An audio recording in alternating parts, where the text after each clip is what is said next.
સદગુરુ મહારાજની જય. સત્ય સનાતન સતી ધર્મની.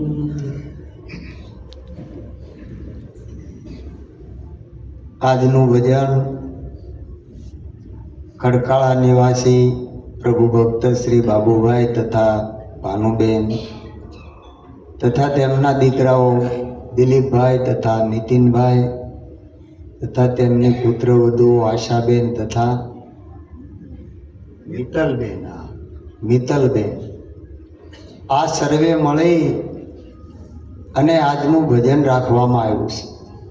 ગુરુ મહારાજને તેડાવ્યા, પરમ પૂજ્ય માતાજી પૂરીબાને તેડાવ્યા, સર્વે સંતો ભક્તોને તેડાવ્યા, કુટુંબીજનો, ગામજનો, સગા સંબંધી, આ સોસાયટીના સભ્યો, આ દરેકને તેડાવી અને આજે આપણને ગુરુ મહારાજના ગુણ ગાવાનો એક અવસર પ્રાપ્ત થયો. એ બદલ દરેક સંતો એમને ધન્યવાદ આપે છે કે સદગુરુના ગુણ શા માટે ગવાય છે, સદગુરુનો મહિમા શા માટે વર્ણવ્યો છે. દરેક શાસ્ત્રોમાં એનું ખૂબ વર્ણન કર્યું છે. કેમ કે સદગુરુ મળે તો સંશય ટળે, મટી જાય તાણા વાણ, આનંદ અનેરો ઉમટે, આત્મની થાય ઓળખાણ. અમારે વિઠ્ઠલ મહારાજે, મીઠારામ મહારાજે ખૂબ સરસ વાત કરી કે જે આત્મા સ્વરૂપ છે એ સદગુરુના શરણે ગયા સિવાય ઓળખાય. હવે સદગુરુ મળે ત્યારે પ્રથમ આપણા સંશયો ટળી જાય છે. એ સંશયો દરેકના મનની અંદર રહેલા હોય છે. એ કેવા હોય છે કે હું જન્મું છું, મરું છું, આવું છું, જાઉં છું, હું નાનો છું, મોટો છું, વધુ છું, ઘટું છું, ઊંચ છું, નીચ છું. આવા અનેક જાતના સંશયો આપણા મનની અંદર પડેલા હોય છે. અને એ સંશય રૂપી સૂળ જ્યાં સુધી સમાય નહીં ત્યાં સુધી આ મનની અંદર શાંતિ થાય અને ત્યાં સુધી આ મન સમજે એવું નથી. મન સમજી જાય પછી શાંતિ થાય. એટલે આવા સંશયો ટળી જાય અને તાણાવાણ હોય. આમ કરવાથી મળી જાય, આમ કરવાથી મળી જાય, ઘણી જાતની ખેંચાતાણ કરે, છતાંય એને પ્રાપ્ત થાય નહીં. પણ એ તાણાવાણ સદગુરુના શરણે જાય એટલે તરત મટી જાય. પછી આનંદ અનેરો, અનેરો એટલે સભર ભર્યો છે દરેકની અંદર. એ આનંદ એટલે પોતે. એ ઉમટે, ઉમટે એટલે પોતાની સમજણમાં આવી જાય કે હું કોણ છું. આનંદ શેનો છે? જે મન બહાર ગોતતું હોય આનંદને, પદાર્થોની અંદર, વિષયોની અંદર, આ જગતની દરેક વસ્તુમાં ગોતે છે પણ એ મળતો નથી. એ પોતાના સ્વરૂપમાં એને પ્રાપ્ત થાય છે. પછી આત્મની થાય ઓળખાણ. આત્મ કોની ઓળખાણ થાય? આત્મ એટલે પોતે, એની ઓળખાણ થાય. ત્યારે આ બધા સંશયો થાય છે. એટલે સદગુરુના શરણની અંદર એની ભાવના છે કે પ્રભુ આદ અંત મુજને ઓળખાવો, સંશય સૂળ સમાવો. આ મરતી વેળાએ મન ક્યાં જઈને મળશે? એ સ્થિરતાનું ઠામ ઠેરાવો. આદ એટલે પહેલા દેહ નહોતો ત્યારે હું ક્યાં હતો એ તો ખબર નથી, પણ દેહ પડ્યા પછી ક્યાં જાવું એના મારા મનની અંદર સંશયો પડ્યા છે. હે ગુરુ મહારાજ આપ કૃપા કરો. સદગુરુ તો જાણે છે કે ત્રણેય કાળની અંદર તમે છો જ, કોઈ જગ્યા ખાલી નથી. જેને આદિ મધ્ય અને અંત નથી, જેને ભૂત ભવિષ્ય અને વર્તમાન નથી, ત્રણેય કાળમાં જે આબાદ છે એ પોતાનું સ્વરૂપ છે. એ ગુરુ મહારાજ નક્કી કરાવે છે. મરતી વેળાએ મન ક્યાં જઈને મળશે? એ સ્થિરતાનું ઠામ ઠેરાવો. હવે આપણા સંતોએ આ જીવતા પામવાની વસ્તુ બતાવી છે, પણ આ જગતની અંદર જોવા જાય તો પદ્ધતિ ફેરવી નાખી, એટલે સિસ્ટમ બદલાવી નાખી. અનેક પુરાવા શાસ્ત્રોની અંદર છે. પરીક્ષિત રાજાનો જીવતા મોક્ષ થયો, અજામિલ વૈકુંઠવાસી થયો. સંતો સ્વદેહે જે પોતાના ધામની અંદર નિવાસ કર્યો છે એવા પુરાવા છે, સંતોના છે, શાસ્ત્રો જેના પ્રમાણ આપે છે. અને આજે આપણને વાયદા કરી અને પદ્ધતિ ફેરવી નાખી કે તમે કંઈક પુણ્યદાન કરો તો તમને ભગવાનનું વિમાન લેવા આવશે. હવે ક્યાં લઈ જાય એ તો કહેતા નથી, ક્યાં જવું છે એ ખબર નથી. ક્યારે લેવા આવશે? મરી જાઓ પછી. આવું કે ધ્રુવ રાજાનો એનો પુરાવો છે કે વિમાન લેવા આવ્યું, પણ બાળ અવસ્થા, નાની ઉંમર હતી, વિમાનમાં બેહીએ કે નહીં. કાળ મહારાજા આવી અને મસ્તક ઝુકાવીને ઉભા છે કે મારા ઉપર પગ દઈને આપ બિરાજો. આવો એનો પ્રગટ પુરાવો છે.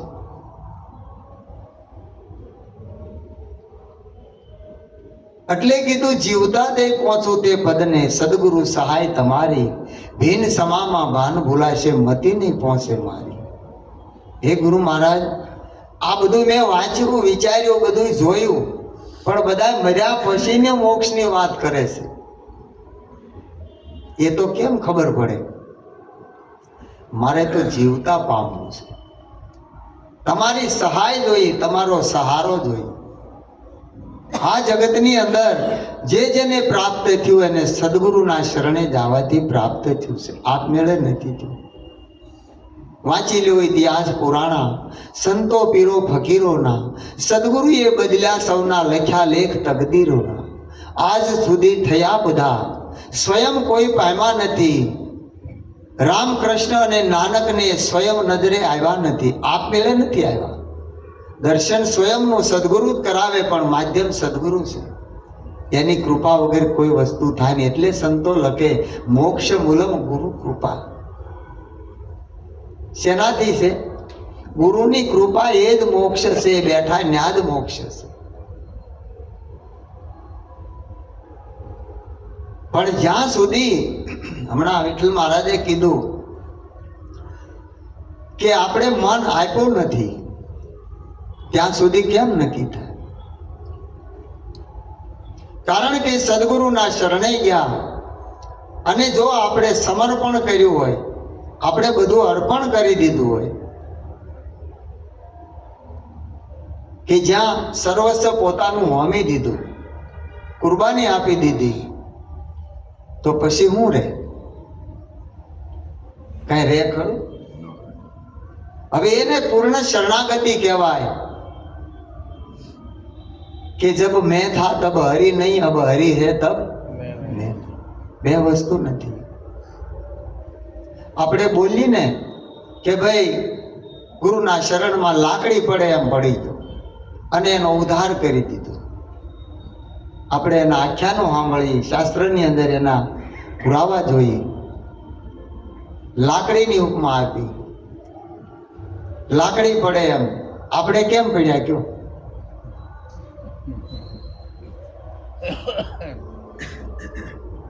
આપણે હાથે ઊભા થઈ જાય, લાકડી ઊભી થાય?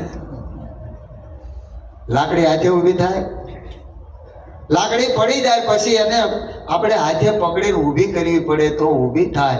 એમ સદગુરુના શરણમાં મહાપુરુષો કહે છે કે જે લાકડી પડે એમ બધું સર્વસ્વ જેને હોમી દીધું એને સદગુરુ ઊભો કરે કે બેઠો થા.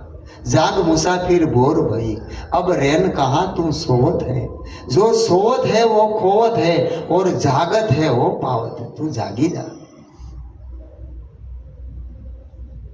बहु वर्षोથી ઊંઘતો વીરા, ઝટપટ ચેતી જા. હવે ચેતી જા. સદગુરુ એને ચેતાવે છે કે ઊંઘ્યા સોનર ગયા 84, જાગ્યા સોનર જગ જીત્યા.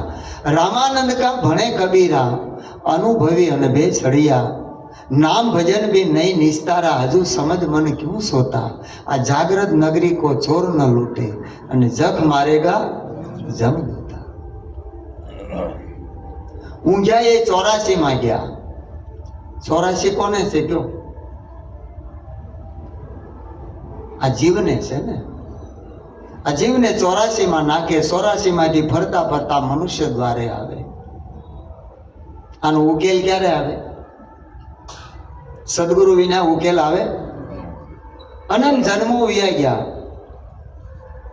પણ સદગુરુના શરણે જાય તો ઉકેલ આવે ફરવું ના હોય જો લખ રે 84 ફરવું ના હોય જો લખ રે 84 એ જાણી લે રૂપ તારું ચેતન અવિનાશી જાણી લે રૂપ તારું ચેતન અવિનાશી હે તારસે સદગુરુ તારણ અવસર સેલો મળ્યો છે તારસે સદગુરુ તારણ અવસર સેલો મળ્યો છે એ જીવડા જાગીને જો એક વાર અવસર સેલો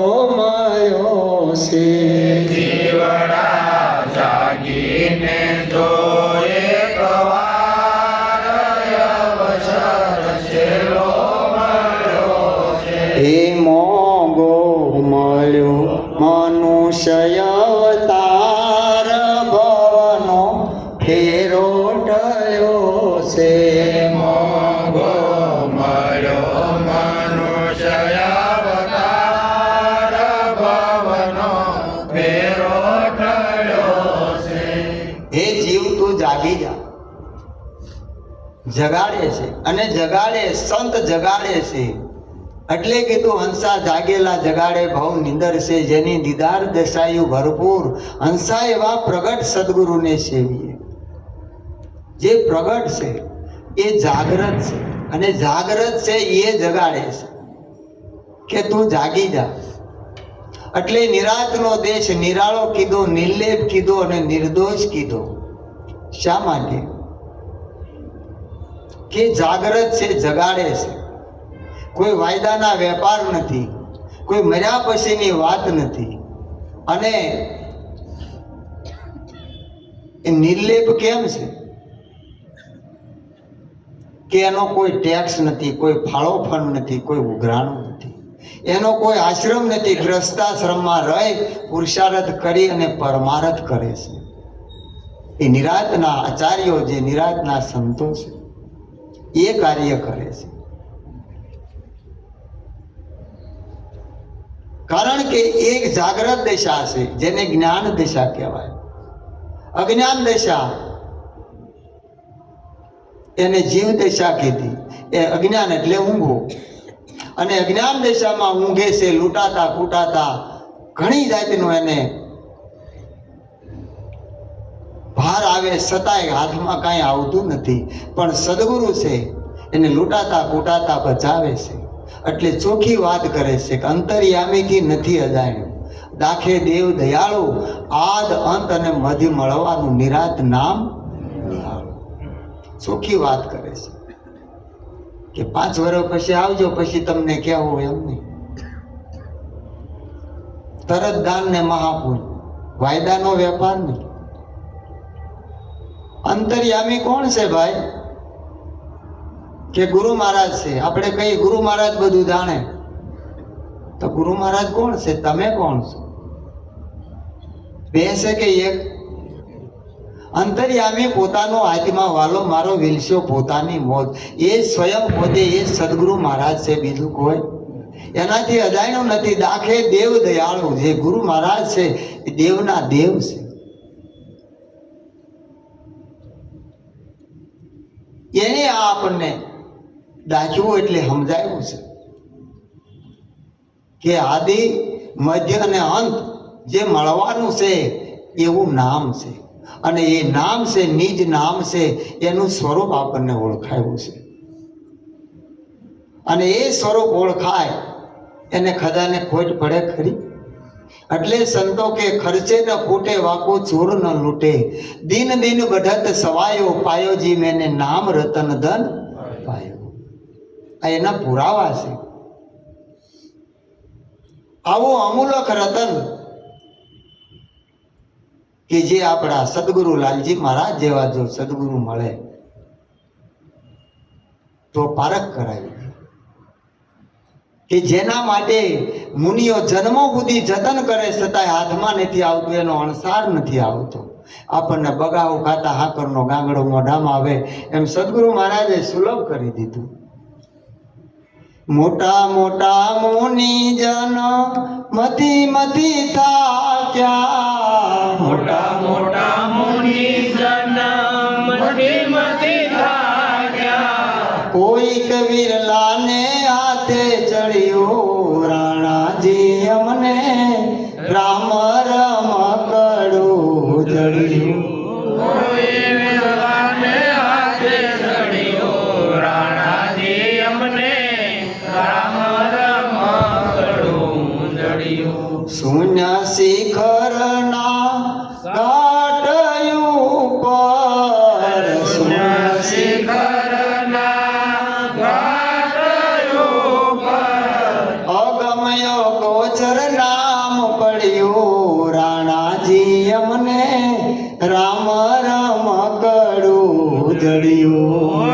ગમય ગોર નામ પડ્યું રાણાજી અમને રામ રમકડું જડ્યું. આ સદગુરુ મહારાજની કૃપાથી આ મળી ગયું. જુઓ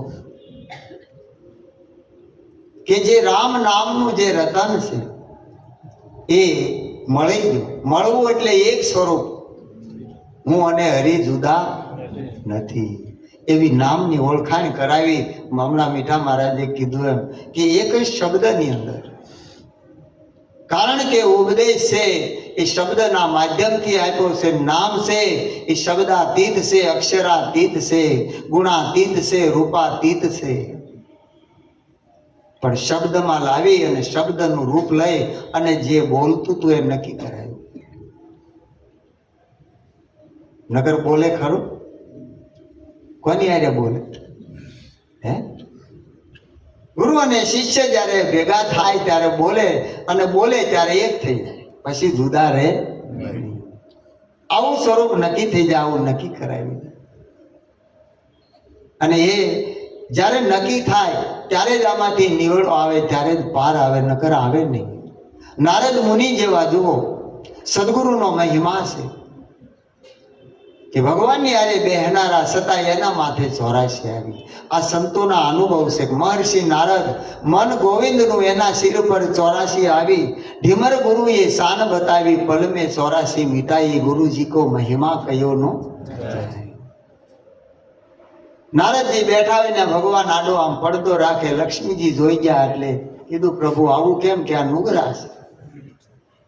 એટલે નારદ મુનિને વાત કરે છે કે તમે બેઠા હો ને ત્યારે તમને એમ થાય ભગવાન મને જોવે, પણ ભગવાન આડો પડદો રાખ્યો, તમારું મુખ જોતા. એટલે પૂછે છે પ્રભુ આવું કેમ? કે તમે નુગરા છો, તમારા માથે ગુરુ નથી, ગુરુ કરવા પડે. કે ક્યાં જાઓ? કે કોઈ નગરમાં જાઓ અને મળે અને ગુરુ કરી લ્યો. એટલે નગરની અંદર આવે છે. પહેલાના સમયમાં દરવાજા હતા, આપણે સુરતને ફરતા દરવાજા હતા. એ દરવાજો ખુલે તો સુરતમાં જવાય, ને બહાર હોય બહાર રહે, અંદર હોય અંદર.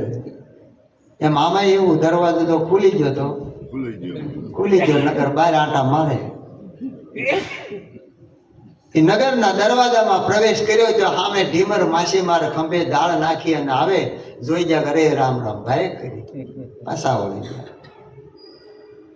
જ્યાં ભગવાન પા કેમ થયું કે મેળ નો આવ્યો? કે કાંઈ નહીં, કાલે બીજે દી જાઓ, બીજે દી જાય. તે દરવાજો ફેરવો નારદ મુનિએ, ઢીમરે ફેરવો, ત્યાં પાછા ભેગા થયા.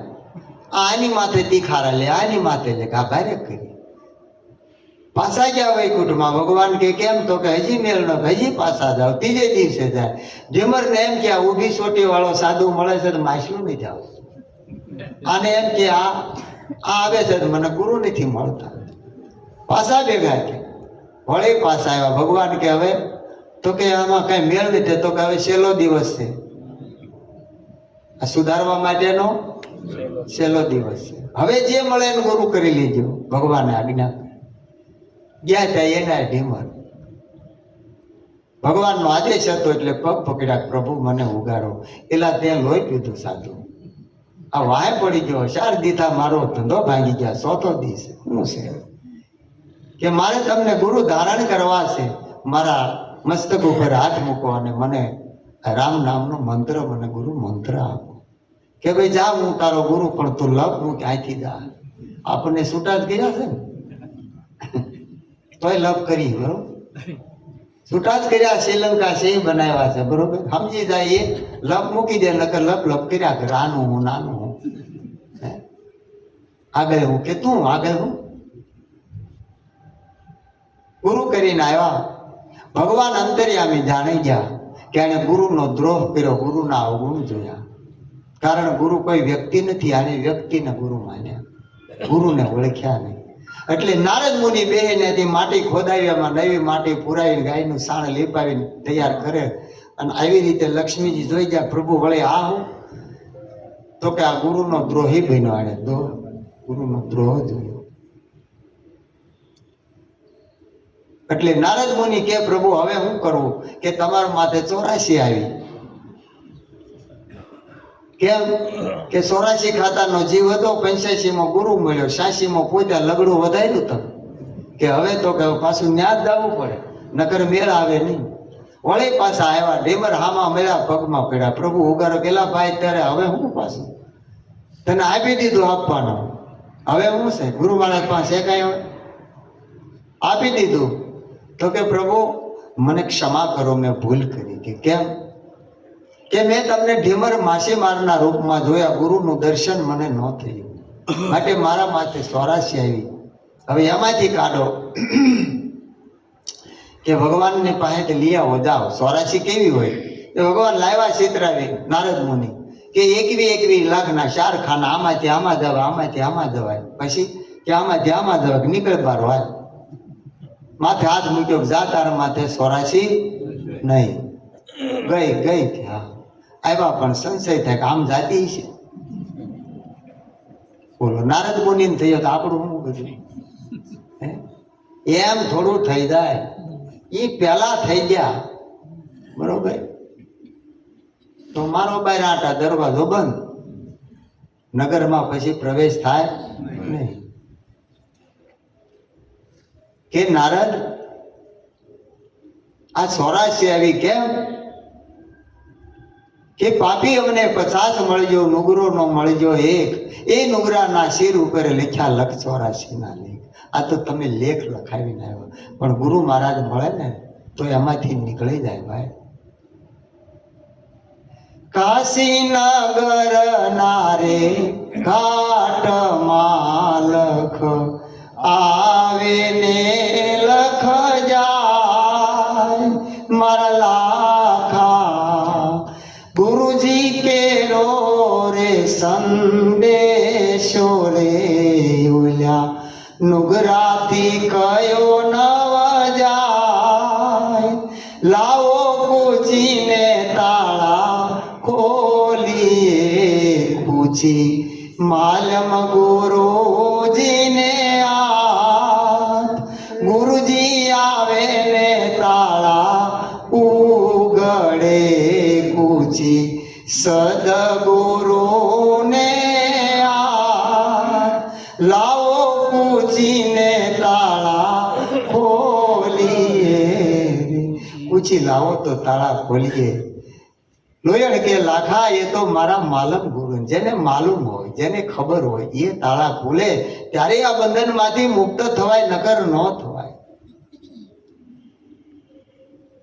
કારણ કે એ વાતનો મહિમા આપણને, એનો મર્મ કોઈ સદગુરુ મળે ને, જે બ્રહ્મનિષ્ઠ હોય, તત્વદર્શી હોય, જે ક્ષોત્રી હોય, એ આપણને નક્કી કરાવે કે આનો ભેદ શું છે. કે આ માછીમારને ગુરુ કર્યા નારદ મુનિ જેવાએ તો એ પાપ નહીં થતું હોય? હે, કોઈ ધર્મ એવું શીખવાડે હિંસા કરો એવું? આપણે જોયા જ નથી. અમારા લાલજી મહારાજના સમયમાં ઘણા એમ કહેતા, એક કણબી છે, એક કવિ છે ને એક કુંભાર છે. આ ત્રણ ગુરુ છે. કણબી, કવિ ને કુંભાર ગુરુ થાય કોઈના? થાય કોઈ? પણ કોને જોવે છે? ઘાટને જોવે છે. સદગુરુ અઘાટ છે. એટલે એનાથી નક્કી થાય. સદગુરુ એનો મહિમા બતાવે કે એક અચંબા ऐसा દેખ્યા, कुएं में लगी आग, कादव कीचड़ जल गया, मसिया हो गई साफ. આવો અસંભવ ગુરુ મહારાજ આપણને સમજાવે છે. કુવા મેં લગી આગ, અંતસ્કરણ રૂપી કુવો છે. આ મન, બુદ્ધિ, ચિત્ત અને અહંકાર આનું અંતસ્કરણ બન્યું. આ બધો કાદવ એટલે આ બધો કદડો શેમાં ભર્યો છે? અંતસ્કરણમાં ને. એટલે ઢોલ ટીપે છે, અંતસ્કરણ શુદ્ધ કરો. અંતસ્કરણ શુદ્ધ થાય તો આત્માનું દર્શન થાય. કેવી રીતે કરવું એ જ કોઈ કહેતું નથી. હે, સંતો કહે છે કુવા મેં લગી આગ. સદગુરુના શરણે જાય ત્યાં બ્રહ્મ યજ્ઞ પ્રગટ થાય. બ્રહ્મ અગ્નિ હોય છે. એની અંદર જયારે આ બધું હોમી દીધું, સર્વસ્વ મન, બુદ્ધિ, ચિત્ત ને અહંકાર રહે પછી તો કામ, ક્રોધ, લોભ, મોહ, મદ, રાગ, દેશ, નિંદા, ઈર્ષ્યા, આ કાદવ રૂપી કચરો બધો સાફ થઈ ગયો. અને એને સદગુરુ કહેવાય. મસીયા હો ગઈ સાફ. આ બધી વાસનાઓ ક્યાં હોય? મનમાં હોય. ક્યાં હોય? આ મનમાં રહેલી ખરાબ વાસનાઓ. પણ મન જ ન રહ્યું પછી વાસના રે ખરી? અને ઢીમર એટલે સદગુરુ મહારાજ છે કે બધી તૃષ્ણાનો લાવે અંત. એનું નામ સંત. ત્યાં કાંઈ નથી રહેતું. જો આપણી સમજણમાં આવી જાય તો આ દેહાધ્યાસ ટળી જાય. દેહાધ્યાસ ટળી જાય. અભ્યાસ હોય તો જ દેહાધ્યાસ જાય, નકર જાય નહીં. જ્યાં સત્યનો અભાવ નથી અને મિથ્યાનું અસ્તિત્વ નથી, એક કેવળ પોતાનું સ્વરૂપ છે. આવો મહિમા ગુરુ મહારાજનો છે. એ મહિમાને જાણી જીવનમાં ઉતારી અને આ આનંદ કરવો અને કરાવો. સદગુરુ મહારાજ